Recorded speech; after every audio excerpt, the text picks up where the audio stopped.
What are you doing? Filming? Pictures of us? Yeah. Can I get your badge number? 0016. Cool. Is it shiny enough for you? It's very shiny, sir. All right. Give me your driver's license, Mr. Fifth Amendment, right? You filming right now? I am. How come? He's got the camera on. He's got the camera on me right now as we're talking.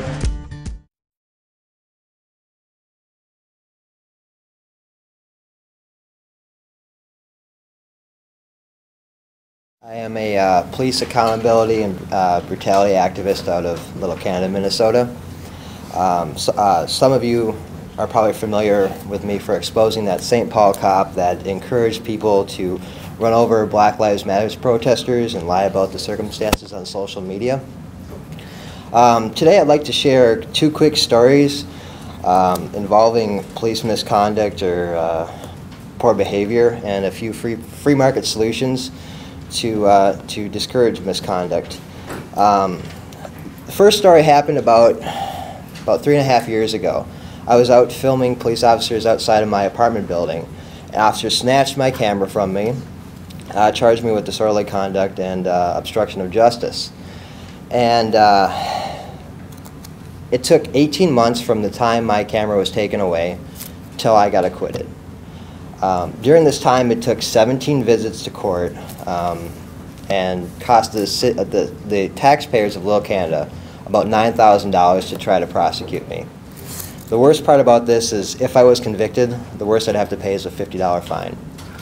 And now this happens all the time to people. You know, the big concern here is that people get false charges placed on them all the time, and the system wears them down.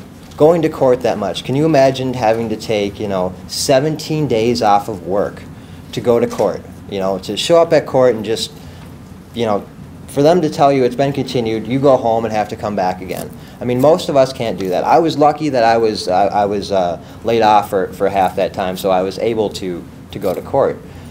Otherwise, I don't know if I could have actually made it.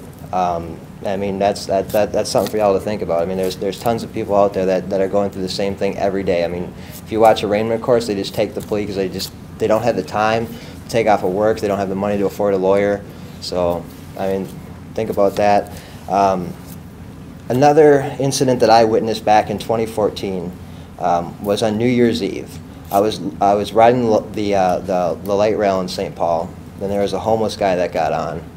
And he didn't pay his fare. The police officers came out on the train, asked him for his pass. He didn't have one, so they arrested him. So this gentleman had to spend 2 days in jail. I ended up showing up at his arraignment just because I was curious of what was going to go on with this guy. He pled guilty to not paying his $1.75 fare. He was sentenced to 1 year of probation and a $150 fine. That's after spending 2 days in jail. Now, this is a homeless guy that didn't have $1.75 to pay a light rail fare. How is he going to pay a $150 fine? All that's going to happen is he's going to be wrapped up in the system over and over again at the cost of the taxpayer. I mean, he had to spend 2 days in jail. $70 a day to jail him, to feed him, and I mean, it's brutality against the taxpayers. There has to be a better system than using policing to deal with social issues like this. And this happens all the time. There are a ton of people sitting in jail for nonviolent victimless crimes that are just caught up in the system over and over and over again. A couple solutions to this that anybody can do is first of all, cop watching. And cop watching is exactly like it sounds. It is you watching the police. And we do this through videotaping police officers, and this achieves two objectives. The first, it prevents misconduct because no one wants to look bad on film. No one wants their misdeeds to go viral out there. And the second thing is it documents what's going on, so that there's an objective witness to what happened in the interaction. And I also recommend using cell phone app Bamboozer, which is a live streaming app, so your content gets streamed to an off-site website. So in case your phone is taken or destroyed by an officer, there's a backup of actually what happened. The next thing that I utilize is Cell 411. I don't know if y'all have heard about that or not, but it's basically a network of strangers or community members through a cell phone system, basically cells, different cells. There's open cells, closed cells for family, friends, whatever. And if you are stopped by the cops, if you see someone stopped by the cops, if you witness a fire or something like that, you can just press a little button on your phone, and other people can respond without any police intervention or whatever. So I really promote that just because it takes the government completely out of the equation at all.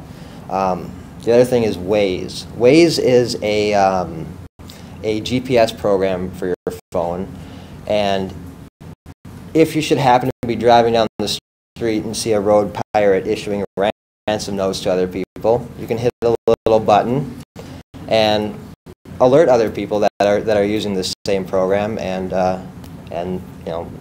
maybe they'll slow down in that area and not have to be extorted. And last but not least is jury nullification. Jury nullification is basically voting with your conscience. So if there is somebody in court and you're a juror and there's no victim, there's no violence with the crime or whatever, you can vote not guilty. You don't have to listen to the instructions that the stranger in a muumuu gives to you. You can basically say, hey, there's no victim, therefore there's no crime. So I guess in closing, I'd like to thank the Libertarian Party of Minnesota for having me here today, and hopefully some of these stories and solutions have impacted you in a positive manner today.